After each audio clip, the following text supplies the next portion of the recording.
प्रथम अध्याय सत्यनारायण।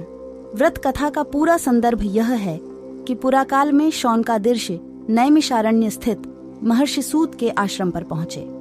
आर्षिगण महर्षि सूत से प्रश्न करते हैं कि लौकिक कष्ट मुक्ति, सांसारिक सुख समृद्धि एवं पारलौकिक लक्ष्य की सिद्धि के लिए सरल उपाय क्या है। महर्षि सूत शौनकादिर्षियों को बताते हैं कि ऐसा ही प्रश्न नारद जी ने भगवान विष्णु से किया था।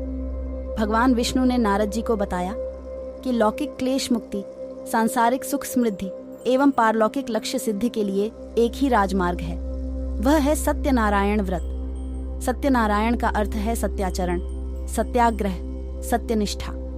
संसार में सुख समृद्धि की प्राप्ति सत्याचरण द्वारा ही संभव है। सत्य ही ईश्वर है। सत्याचरण का अर्थ है ईश्वर आराधन। कथा का प्रारंभ सूत जी द्वारा कथा सुनाने से होता है।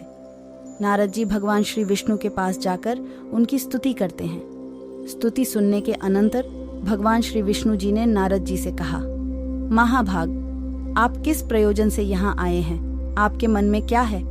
कहिए, वह सब कुछ मैं आपको बताऊंगा। नारद जी बोले, भगवन, मृत्युलोक में अपने पाप कर्मों के द्वारा विभिन्न योनियों में उत्पन्न सभी लोग बहुत प्रकार के क्लेशों से दुखी हो रहे हैं। हे नाथ, किस लघु उपाय से उनके कष्टों का निवारण हो सकेगा?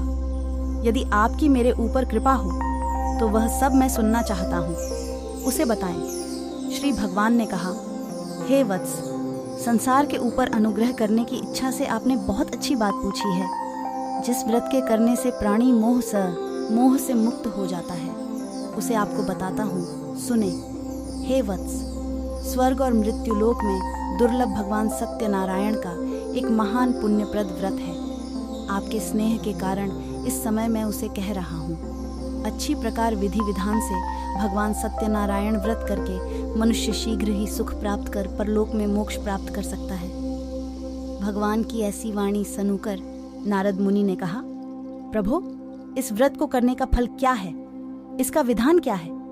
इस व्रत को किसने किया और इसे कब करना चाहिए? यह सब विस्तार पूर्वक बतलाइए।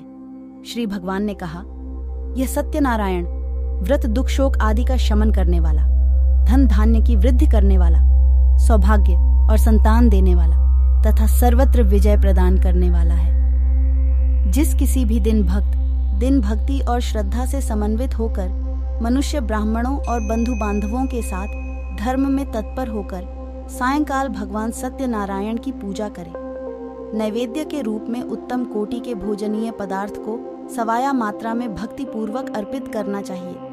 केले के फल, घी, दूध, गेहूं का चूर्ण अथवा गेहूं के चूर्ण के अभाव में साठी चावल का चूर्ण, शक्कर या गुड़, यह सब भक्ष्य सामग्री सवाया मात्रा में एकत्र कर निवेदित करनी चाहिए। बंधु बांधवों के साथ श्री सत्यनारायण भगवान की कथा सुनकर दक्षिणा देनी चाहिए। तदनंतर बंधु बांधवों के साथ भोजन कराना चाहिए। भक्ति पूर्वक प्रसाद ग्रहण करके नृत्य गीत आदि का आयोजन करना चाहिए। तदनंतर भगवान सत्यनारायण का स्मरण करते हुए अपने घर जाना चाहिए। ऐसा करने से मनुष्यों की अभिलाषा अवश्य पूर्ण होती है। विशेष रूप से कलयुग में, पृथ्वी लोक में यह सबसे छोटा सा उपाय है। इसी के साथ पहला अध्ययन समाप्त हुआ। प्रेम से बोलो सत्यनारायण भगवान की जय, पालनहार की जय। जय श्री राम।